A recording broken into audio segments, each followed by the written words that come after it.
ಬಂಧುಗಳೇ ನಮಸ್ಕಾರ, ಹೇಗಿದ್ದೀರಿ ನೀವೆಲ್ಲರೂ? ನಾನು ಸುಬ್ರಹ್ಮಣ್ಯ ಎಸ್ ಹಂಡಿಗೆ. ಬಂಧುಗಳೇ, ಇತ್ತೀಚೆಗೆ ಬಹಳ ಚರ್ಚೆ ಆಗ್ತಿರುವಂತಹ ಒಂದು ಪ್ರಕರಣ ಅಂದ್ರೆ ಕೇರಳದ ಬಸ್ ಪ್ರಕರಣ. ನಿಮ್ಮಲ್ಲಿ ಬಹುತೇಕರು ಆ ಪ್ರಕರಣವನ್ನ ಗಮನಿಸಿರ್ತೀರಿ ಅಂತ ಅನ್ಕೊಳ್ತೀನಿ. ಯಾಕಂದ್ರೆ ಸೋಷಿಯಲ್ ಮೀಡಿಯಾವನ್ನ ಸಂಪೂರ್ಣವಾಗಿ ಇದೇ ಕೇಸು ತುಂಬಿಕೊಂಡು ಬಿಟ್ಟಿದೆ.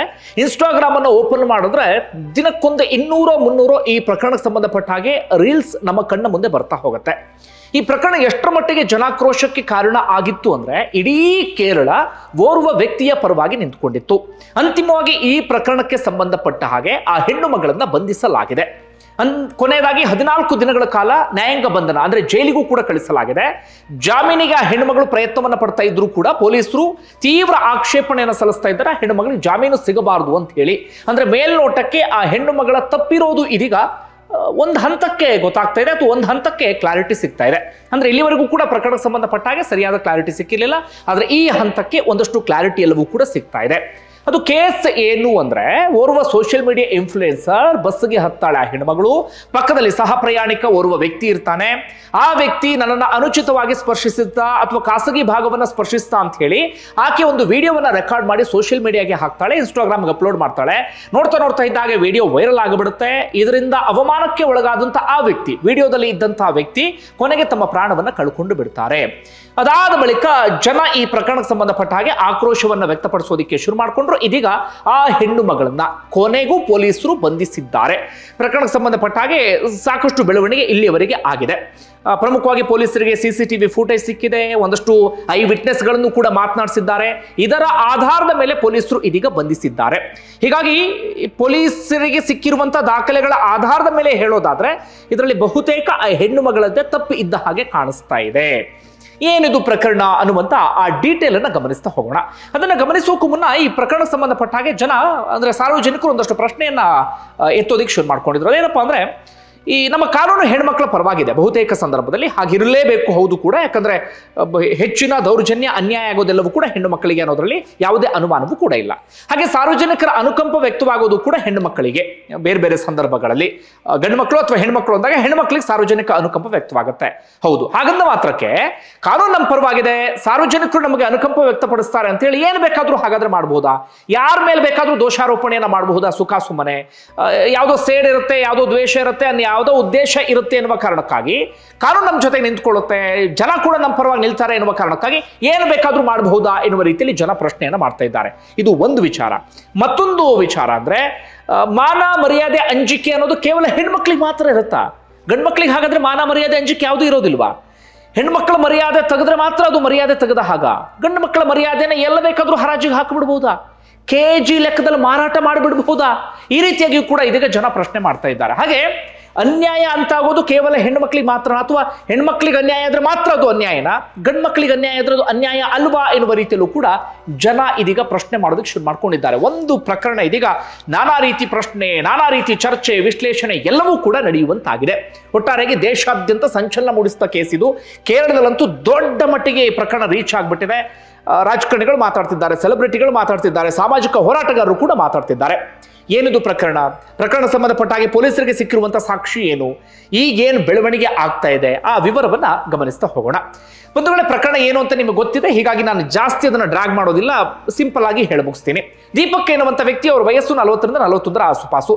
ಅಪ್ಪ ಅಮ್ಮನ ಜೊತೆ ವಾಸ ಮಾಡ್ತಾ ಇದ್ರು. ಸುತ್ತಮುತ್ತ ಇರುವಂತವ್ರು ಹೇಳೋ ಪ್ರಕಾರ ಸಂಭಾವಿತ ವ್ಯಕ್ತಿಯಂತೆ, ಮೃದು ಸ್ವಭಾವದರಂತೆ, ಯಾರ ಸುದ್ದಿಗೂ ಕೂಡ ಹೆಚ್ಚಾಗಿ ಹೋಗುವಂತವರಲ್ಲ. ಒಂದು ಟೆಕ್ಸ್ಟೈಲ್ ಕಂಪನಿಯಲ್ಲಿ ಕೆಲಸವನ್ನ ಮಾಡ್ತಾ ಇದ್ದಂಥವರು, ಕೇರಳದ ಕೋಯಿಕೋಡ್ ಭಾಗದವರು.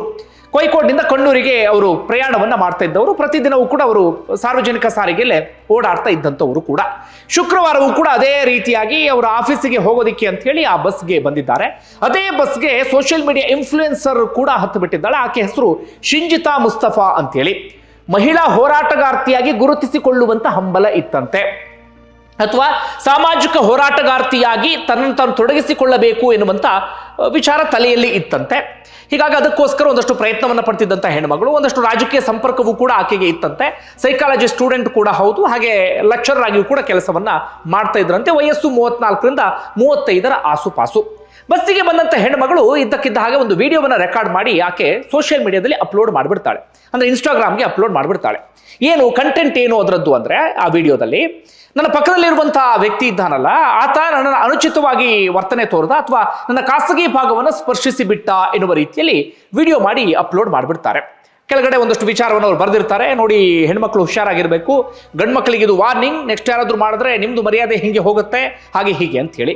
ಇಂಥ ವಿಡಿಯೋಗಳು ಬಹಳ ಬೇಗ ಪಬ್ಲಿಕ್ ಅಟೆನ್ಷನ್ ಗ್ರ್ಯಾಬ್ ಮಾಡಿಬಿಡುತ್ತೆ, ಬೇಗ ವೈರಲ್ ಆಗಿಬಿಡುತ್ತೆ. ಇಲ್ಲೂ ಕೂಡ ಹಾಗೆ ಆಯಿತು. ಎಷ್ಟರ ಮಟ್ಟಿಗೆ ವೈರಲ್ ಅಂದರೆ ಅಪ್ಲೋಡ್ ಮಾಡಿ ಸ್ವಲ್ಪ ಹೊತ್ತಿಗೆ 2.3 ಮಿಲಿಯನ್ ಅಂದರೆ 23 ಲಕ್ಷ ವ್ಯೂಸ್ ಅನ್ನ ಆ ವಿಡಿಯೋ ಗಳಿಸಿಕೊಂಡು ಬಿಡುತ್ತೆ. ಹಾಗೆ ವಿಪರೀತ ಕಮೆಂಟ್ಸ್ಗಳ ಹೊಳೆಯೇ ಹರಿಯೋದಿಕ್ಕೆ ಶುರುವಾಗ್ಬಿಡುತ್ತೆ. ಬಹುತೇಕರೆಲ್ಲರೂ ಕೂಡ ಶಿಂಜಿತಾ ಪರವಾಗಿ ನಿಂತ್ಕೊಳ್ತಾರೆ. ನಿನಗೆ ಅನ್ಯಾಯ ಆಗಿದೆ, ದೌರ್ಜನ್ಯ ಆಗಿದೆ, ಕಂಪ್ಲೇಂಟ್ ಕೊಡಿ, ನಿಮ್ಮ ಪರವಾಗಿ ನಾವು ನಿಂತ್ಕೊಳ್ತೀವಿ, ಆ ವ್ಯಕ್ತಿ ಯಾರು ಹುಡುಕಿ ಪೊಲೀಸರು ಅರೆಸ್ಟ್ ಮಾಡಿ, ಆ ವ್ಯಕ್ತಿಗೆ ಹಂಗಾಗಬೇಕು ಹಿಂಗಾಗಬೇಕು, ಅವನಿಗೆ ಅಕ್ಕ ಇಲ್ವಾ, ಅವನಿಗೆ ತಂಗಿ ಇಲ್ವಾ, ಈ ರೀತಿಯಾಗಿ ಜನ ಬಾಯಿಗೆ ಬಂದ ಹಾಗೆ ಆ ವ್ಯಕ್ತಿಗೆ ಹುಯ್ಯೋದಕ್ಕೆ ಶುರು ಮಾಡ್ಕೊಂಡು ಬಿಡ್ತಾರೆ. ಇಲ್ಲಿ ವಿಚಾರ ಏನಪ್ಪ ಅಂದ್ರೆ, ಇನ್ನೊಂದಷ್ಟು ಜನ ಅದನ್ನು ಸೂಕ್ಷ್ಮವಾಗಿ ಗಮನಿಸಿ ಶಿಂಜಿತಾಗೂ ಕೂಡ ನೆಗೆಟಿವ್ ಕಮೆಂಟ್ಸ್ ಅನ್ನು ಕೂಡ ಹಾಕ್ತಿರ್ತಾರೆ. ಇಲ್ಲಿ ಯಾಕೋ ನಿಂದೆ ಪಿತೂರು ಇದ್ದಂಗೆ ಕಾಣಿಸ್ತಾ ಇದೆ, ನೀನೇನೋ ತಪ್ಪು ಮಾಡಿದ ರೀತಿಯಲ್ಲಿ ಕಾಣಿಸ್ತಾ ಇದೆ, ಆ ವ್ಯಕ್ತಿ ಏನು ಮಾಡಿದ ರೀತಿಯಲ್ಲಿ ಅನಿಸ್ತಾ ಇಲ್ಲ, ಫುಲ್ ವಿಡಿಯೋ ಬೇರೆ ಇರಬಹುದು, ಇದು ಎಡಿಟೆಡ್ ವಿಡಿಯೋ ಹಾಗೆ ಹೀಗೆ ಅನಿಸ್ತಿದೆ ಅಂತ ಹೇಳಿ. ಶಿಂಜಿತಾ ನೆಗೆಟಿವ್ ಕಮೆಂಟ್ಸ್ಗಳನ್ನ ತಡ್ಕೊಳ್ಳುವಂತ ಶಕ್ತಿ ಇತ್ತು, ಸೋಷಿಯಲ್ ಮೀಡಿಯಾ ಇನ್ಫ್ಲೂಯೆನ್ಸರ್ ಆಕೆ. ಕಮೆಂಟ್ಸು ಸೋಷಿಯಲ್ ಮೀಡಿಯಾ ಎಲ್ಲ ಬಹಳ ಚೆನ್ನಾಗಿ ಗೊತ್ತಿತ್ತು. ಆದರೆ ದೀಪಕ್ ವಿಚಾರದಲ್ಲಿ ಹಾಗಿರಲಿಲ್ಲ. ಅವ್ರಿಗೆ ಸೋಷಿಯಲ್ ಮೀಡಿಯಾ ಟಚ್ ಇರಲಿಲ್ಲ, ಸೋಷಿಯಲ್ ಮೀಡಿಯಾದ ಬಗ್ಗೆ ಯಾವ ಗಂಧ ಗಾಳಿಯೂ ಕೂಡ ಗೊತ್ತಿರಲಿಲ್ಲ. ಏನಾಗ್ಬಿಡುತ್ತೆ ಅಂದ್ರೆ, ಶಿಂಜಿತಾಗೆ ಪಾಸಿಟಿವ್ ಮತ್ತು ನೆಗೆಟಿವ್ ಕಮೆಂಟ್ಸ್ಗಳೆಲ್ಲವೂ ಕೂಡ ಬರ್ತಾ ಇತ್ತು. ಬಹುತೇಕ ಪಾಸಿಟಿವ್. ಆ ಕಮೆಂಟ್ಸ್ ಅಲ್ಲೇ ದೀಪಕ್ನ ಜನ ಸಾಯಿಸ್ಬಿಟ್ಟಿದ್ರು, ಕಮೆಂಟ್ಸ್ ಅಲ್ಲೇ ದೀಪಕ್ ವಿಚಾರದಲ್ಲಿ ಜನ ಜಜ್ಮೆಂಟ್ ಅನ್ನು ಕೂಡ ಕೊಟ್ಬಿಟ್ಟಿದ್ರು, ದೀಪಕ್ನ ನೇಣಿಗೇರ್ಸ್ ಆಗಿ ಹೋಗ್ಬಿಟ್ಟಿತ್ತು. ದೀಪಕ್ ಏನಾಗ್ಬಿಡುತ್ತೆ, ವಿಡಿಯೋ ವೈರಲ್ ಆಯ್ತಲ್ಲ, ಸಹಜವಾಗಿ ದೀಪಕ್ಕೂ ಕೂಡ ಆ ವಿಡಿಯೋ ರೀಚ್ ಆಗ್ಬಿಡ್ತು. ತುಂಬಾ ಜನ ಕೊಲೀಗ್ಸು, ಫ್ರೆಂಡ್ಸು, ಸಂಬಂಧಿಕರೆಲ್ಲರೂ ಕೂಡ ಕಮೆಂಟ್ಸ್ಗಳನ್ನ ಸ್ಕ್ರೀನ್ ಶಾಟ್ ತೆಗೆದು ಕಳಿಸ್ತಾರೆ, ವಿಡಿಯೋವನ್ನ ಮತ್ತೆ ಮತ್ತೆ ಮತ್ತೆ ಮತ್ತೆ ಕಳಿಸೋದಕ್ಕೆ ಶುರು ಮಾಡ್ಕೊಂಡು ಬಿಡ್ತಾರೆ. ದೀಪಕ್ಗೆ ಶಾಕ್ ಆಗ್ಬಿಡುತ್ತೆ. ದೀಪಕ್ ಅದನ್ನು ನೋಡಿ ಮಾನಸಿಕ ಕುಗ್ಗಿ ಹೋಗ್ಬಿಡ್ತಾರಂತೆ, ತನ್ನ ಫ್ರೆಂಡ್ಸ್ ಜೊತೆ ಹಂಚ್ಕೊಳ್ತಾರಂತೆ, ನಾನು ಏನು ತಪ್ಪು ಮಾಡಿಲ್ಲ, ನಾನು ಪ್ರತಿದಿನ ಅದೇ ಬಸ್ನಲ್ಲಿ ಓಡಾಡ್ತೀನಿ, ಪ್ರತಿದಿನ ಹೆಣ್ಮಕ್ಳು ನನ್ನ ಸುತ್ತಮುತ್ತ ಇದ್ದೇ ಇರ್ತಾರೆ, ಬಸ್ ಯಾವಾಗಲೂ ರಶ್ ಇರುತ್ತೆ, ಯಾರು ನನ್ನ ಮೇಲೆ ಕಂಪ್ಲೇಂಟೇ ಮಾಡಿಲ್ಲ, ನನ್ನ ತಲೆಯಲ್ಲಿ ಅಂತ ಉದ್ದೇಶ ಯಾವತ್ತೂ ಕೂಡ ಬಂದೇ ಇಲ್ಲ, ಆ ರೀತಿಯಾಗಿ ನಾನು ಯೋಚನೆ ಮಾಡಿದಂಥವನೇ ಅಲ್ಲ. ಜೊತೆಗೆ ಈ ಹುಡುಗಿ ವಿಡಿಯೋ ಮಾಡ್ತಿದ್ಲು ಅನ್ನೋದು ಕೂಡ ಸರಿಯಾಗಿ ನನ್ನ ಗಮನಕ್ಕೆ ಬಂದೇ ಇಲ್ಲ, ನಾನು ಅದನ್ನು ಅಷ್ಟ ಗಮನಿಸೋಕ್ಕೂ ಹೋಗಿಲ್ಲ, ನನ್ನ ಕೈ ಅದು ಟಚ್ ಆಗಿದ್ರು ಕೂಡ ಆಕಸ್ಮಿಕವಾಗಿ ಟಚ್ ಆಗಿದೆ ಬಿಟ್ಟರೆ ನನಗೆ ಅದ್ರ ಬಗ್ಗೆ ಏನೂ ಗೊತ್ತಿಲ್ಲ. ನನಗೆ ಹೆಣ್ಣುಮಗಳು ಬೇರೆ ಯಾವುದೋ ಉದ್ದೇಶವನ್ನ ಇಟ್ಕೊಂಡು ನನ್ನನ್ನು ಬೇರೆ ರೀತಿಯಲ್ಲಿ ಪ್ರೆಸೆಂಟ್ ಮಾಡಿದ ಹಾಗೆ ಕಾಣಿಸ್ತಾ ಇದೆ ಎನ್ನುವ ರೀತಿಯಲ್ಲಿ ಅವ್ರು ಹೇಳ್ಕೊಂಡಿರ್ತಾರೆ. ಹೀಗಾಗಿ ಒಂದಷ್ಟು ಫ್ರೆಂಡ್ಸ್ ದೀಪಕ್ ಪರವಾಗಿ ನಿಂತ್ಕೊಂಡಿರ್ತಾರೆ, ದೀಪಕ್ ಬಗ್ಗೆ ಬಹಳ ಚೆನ್ನಾಗಿ ಗೊತ್ತಿದ್ದಂಥವರು. ಲೀಗಲ್ ಆಗಿ ಫೈಟ್ ಮಾಡೋಣ ಎನ್ನುವ ರೀತಿಯಲ್ಲಿ ಹೇಳಿರ್ತಾರೆ. ಲೀಗಲ್ ಆಗಿ ಫೈಟ್ ಮಾಡೋದಕ್ಕೆ ವಕೀಲರನ್ನ ಹುಡುಕುವಂತ ಕೆಲಸವನ್ನು ಕೂಡ ಆರಂಭಿಸಿರ್ತಾರೆ. ಇದು ಶುಕ್ರವಾರ ಆಗಿದ್ದ. ಶನಿವಾರ ಅಂತೂ ಇನ್ನಷ್ಟು ಕಮೆಂಟ್ಸು, ಇನ್ನಷ್ಟು ನಿಂದನೆ ಆಗುತ್ತೆ. ಭಾನುವಾರ ಬೆಳಗ್ಗೆ ಆಗೋಷ್ಟೊತ್ತಿಗೆ ಅದು ಪೀಕ್ಗೆ ಹೋಗಿ ತಲುಪಿಬಿಡುತ್ತೆ. ಎಲ್ಲ ಸೋಷಿಯಲ್ ಮೀಡಿಯಾ ಪೇಜ್ಗಳಲ್ಲೂ ಅದನ್ನು ಅಪ್ಲೋಡ್ ಮಾಡೋದಕ್ಕೆ ಶುರು ಮಾಡ್ಕೊಂಡು ಬಿಡ್ತಾರೆ. ಇದನ್ನ ತಡ್ಕೊಳ್ಳೋಕೆ ಸಾಧ್ಯ ಆಗದೆ ದೀಪಕ್ ಒಂದು ನಿರ್ಧಾರಕ್ಕೆ ಬಂದು ಬಿಡ್ತಾರೆ. ಏನಾಗ್ಬಿಡುತ್ತೆ, ಅಪ್ಪ ಅಮ್ಮ ಹೋಗಿ ಡೋರನ್ನ ನಾಕ್ ಮಾಡ್ತಾರೆ, ಎಷ್ಟೊತ್ತಾದ್ರೂ ಓಪನ್ ಮಾಡಲ್ಲ. ಆಮೇಲೆ ಡೋರನ್ನ ಮುರಿದು ಒಳಗಡೆ ಹೋಗಿ ನೋಡಿದಾಗ ದೀಪಕ್ ಸಾವನ್ನಪ್ಪಿದಂಥ ಸ್ಥಿತಿಯಲ್ಲಿ ಇರ್ತಾರೆ. ಅಪ್ಪ ಅಮ್ಮಂಗೆ ಶಾಕ್, ಆಕಾಶವೇ ತಲೆ ಮೇಲೆ ಕಳಿಚು ಬಿದ್ದ ಪರಿಸ್ಥಿತಿ. ಯಾಕಂದ್ರೆ ಮನೆಗಿದ್ದಂಥ ಆಧಾರ ಸ್ತಂಭ ದೀಪಕ್ ಬಿಟ್ರೆ ಸೋರ್ಸ್ ಆಫ್ ಇನ್ಕಮ್ ಯಾವುದು ಆ ಮನೆಗಿಲ್ಲ. ತಲೆ ಕೆಟ್ಟು ಹೋಗ್ಬಿಡುತ್ತೆ. ಅವ್ರಿಗೆ ಯಾಕೆ ದೀಪಕ್ ಹೀಗೆ ಮಾಡ್ಕೊಂಡ್ರು ಅನ್ನುವಂಥ ವಿಚಾರವೇ ಗೊತ್ತಿಲ್ಲ. ಯಾಕಂದ್ರೆ ಅವ್ರಿಗೆ ವಿಡಿಯೋ, ಸೋಷಿಯಲ್ ಮೀಡಿಯಾ ಯಾವುದೂ ಕೂಡ ಗೊತ್ತಿಲ್ಲ. ಅದಾದ ಬಳಿಕ ಹೇಗೋ ಗೊತ್ತಾಗ್ಬಿಡುತ್ತೆ, ಯಾರೋ ಹೆಣ್ಮಗಳು ವಿಡಿಯೋ ಮಾಡಿದ್ಲಂತೆ, ಅದು ನೋಡಿ ತೀರ್ಕೊಂಡ್ಬಿಟ್ರಂತೆ ಅಂತ ಹೇಳಿ.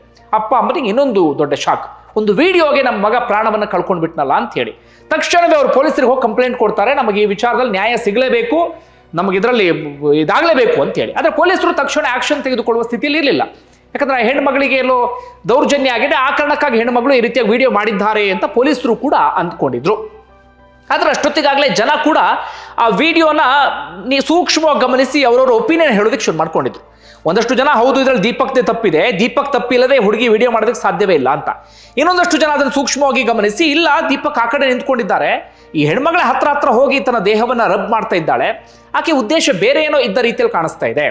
ಯಾರಾದ್ರೂ ಹೆಣ್ಮಗಳು ದೌರ್ಜನ್ಯ ಆಗ್ತಿದೆ ಅಂದ್ರೆ ತಕ್ಷಣಕ್ಕೆ ಕಪಾಳಕ್ಕೆ ಬಾರಿಸ್ತಾರೆ, ಇಲ್ಲ ಅಂತಂದ್ರೆ ಬಸ್ ಡ್ರೈವರು ಕಂಡಕ್ಟರ್ ಗಮನಕ್ಕೆ ತರ್ತಾರೆ, ಇಲ್ಲ ಅಂತಂದ್ರೆ ಆ ವಿಡಿಯೋ ರೆಕಾರ್ಡ್ ಮಾಡಿ ಇಟ್ಕೊಂಡು ಸಾಕ್ಷಿ ಅಂತ ಹೇಳಿ ಪೊಲೀಸ್ ಕಂಪ್ಲೇಂಟ್ ಅನ್ನು ಕೊಡ್ತಾರೆ. ಈ ರೀತಿಯಾಗಿ ಸೋಷಿಯಲ್ ಮೀಡಿಯಾದಲ್ಲಿ ಅಪ್ಲೋಡ್ ಮಾಡಿ ತಮ್ಮ ಮರ್ಯಾದೆಯನ್ನು ತಾವೇ ಕಳ್ಕೊಳ್ಳುವಂಥವ್ರು ಯಾರು ಕೂಡ ಇಲ್ಲ ಎನ್ನುವ ರೀತಿಯಲ್ಲೂ ಕೂಡ ಜನ ಮಾತಾಡೋಕೆ ಶುರು ಮಾಡ್ಕೊಳ್ತಾರೆ. ಜೊತೆಗೆ ಆಕೆಯ ಮುಖಭಾವನೆಯನ್ನು ನೋಡಿ ಹೀಗೆ ಬೇರೆ ಬೇರೆ ಎಲ್ಲವೂ ಕೂಡ ಹೇಳ್ತಾ ಇದ್ರು ಜನ. ಒಟ್ಟಾರೆ ಇಂಥ ಚರ್ಚೆ ಎಲ್ಲವೂ ಕೂಡ ನಡೆಯೋಕೆ ಶುರುವಾಗುತ್ತೆ. ದೀಪಕ್ ಪ್ರಾಣವೂ ಕೂಡ ಹೊರಟೋಗ್ಬಿಡುತ್ತೆ.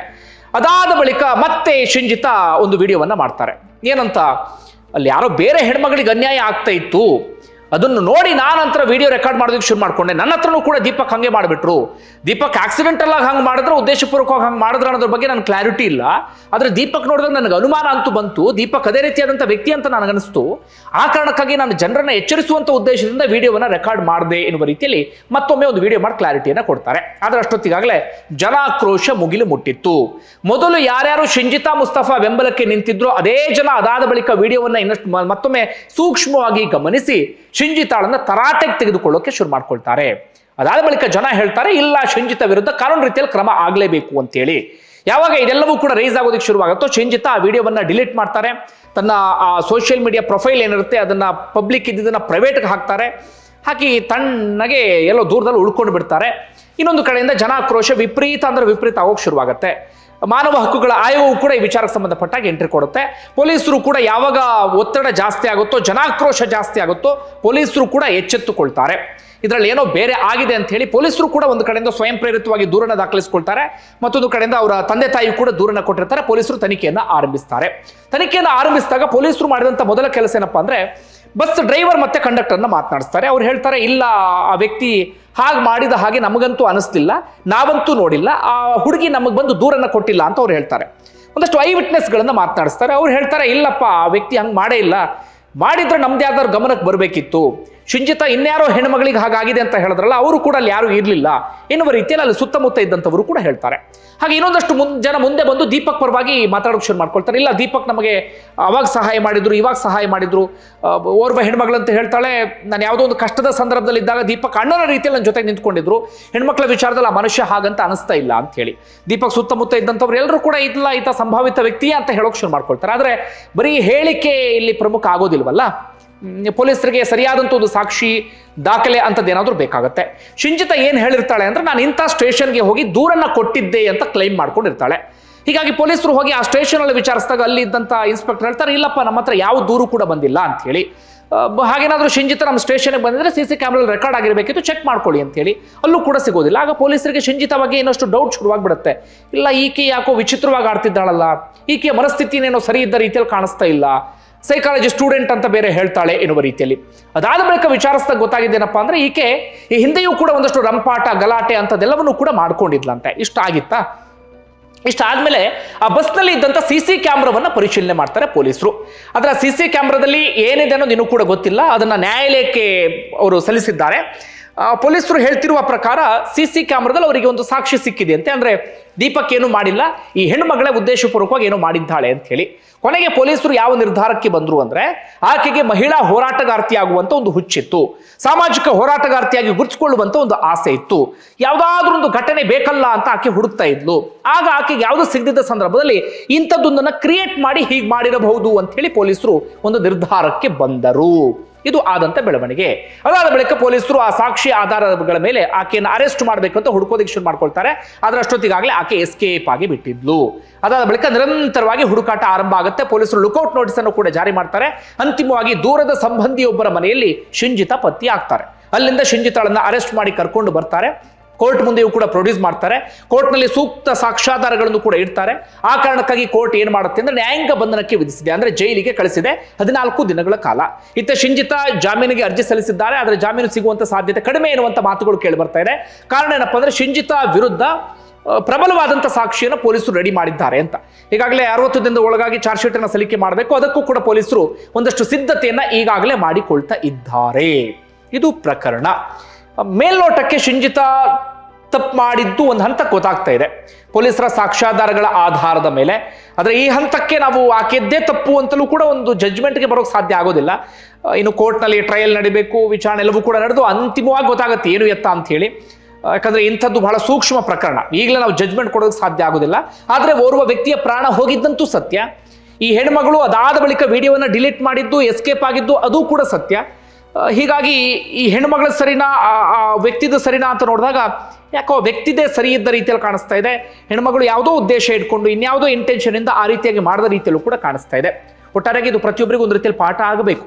ಸೋಷಿಯಲ್ ಮೀಡಿಯಾದಲ್ಲಿ ಇನ್ನೊಬ್ಬರನ್ನ ಹೀಯಾಳಿಸೋಕು ಮುನ್ನ, ಸೋಷಿಯಲ್ ಮೀಡಿಯಾದಲ್ಲಿ ಮನಸ್ಸಿಗೆ ಬಂದಾಗ ಮಾತಾಡೋಕು ಮುನ್ನ, ತೇಜೋವಧೆ ಮಾಡೋಕು ಮುನ್ನ ಒಂದಷ್ಟು ಜನ ಯೋಚನೆ ಮಾಡಬೇಕು. ಇದು ಒಂದು ಆ್ಯಂಗಲ್. ಆದರೆ ಮತ್ತೊಂದು, ಹೆಣ್ಮಕ್ಳು ನಮ್ಮ ಕಾನೂನು ನಮ್ಮ ಪರವಾಗಿದೆ, ನಾವು ಏನು ಬೇಕಾದರೂ ಮಾಡ್ಬೋದು, ಹುಡುಗರಿಗೆ ಮಾನ ಮರ್ಯಾದೆ ಇಲ್ಲ, ಎಲ್ಲ ಬೇಕಾದರೂ ಕೆಜಿಗಟ್ಟಲೆ ಹರಾಜು ಹಾಕ್ಬೋದು ಅಂತ ಹೇಳಿ ಹರಾಜು ಹಾಕೋದಕ್ಕೆ ಶುರು ಮಾಡ್ಕೊಂಡು ಬಿಟ್ರೆ ಅವರಿಗೂ ಕಾನೂನು ರೀತಿಯಲ್ಲಿ ಶಿಕ್ಷೆ ಕಾದಿದೆ ಅನ್ನೋದನ್ನು ಕೂಡ ಈ ಪ್ರಕರಣ ಸಾರಿ ಸಾರಿ ಹೇಳ್ತಾ ಇದೆ.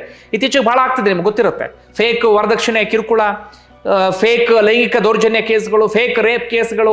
ಒಟ್ಟಲ್ಲಿ ಎಲ್ಲರೂ ಹಂಗಂತಲ್ಲ, ಹೆಣ್ಮಕ್ಳ ಮೇಲೆ ದೌರ್ಜನ್ಯ ಆಗ್ತದೆ, ಹೆಣ್ಮಕ್ಳಿಗೆ ಅನ್ಯಾಯ ಆಗ್ತದೆ, ಅದರಲ್ಲಿ ಯಾವುದೇ ಡೌಟ್ ಇಲ್ಲ ಬಿಡಿ. ಅತಿ ಹೆಚ್ಚು ದೌರ್ಜನ್ಯವನ್ನು ಅನುಭವಿಸ್ತಿರೋರು ಹೆಣ್ಮಕ್ಳೇ. ಆದರೆ ಇನ್ನೊಂದು ವರ್ಗ ಏನಾಗ್ಬಿಟ್ಟಿದೆ ಅಂದ್ರೆ, ಈ ರೀತಿಯಾಗಿ ಆ ಕಾನೂನನ್ನೇ ಮಿಸ್ಯೂಸ್ ಮಾಡ್ಕೊಳ್ಳೋಕೆ ಶುರು ಮಾಡ್ಕೊಂಡು ಬಿಟ್ಟಿದ್ದಾರೆ. ಅದೊಂದು ರೀತಿಯಲ್ಲಿ ಅಸ್ತ್ರ ಮಾಡ್ಕೊಳ್ಳೋಕೆ ಶುರು ಮಾಡ್ಕೊಂಡು ಬಿಟ್ಟಿದ್ದಾರೆ.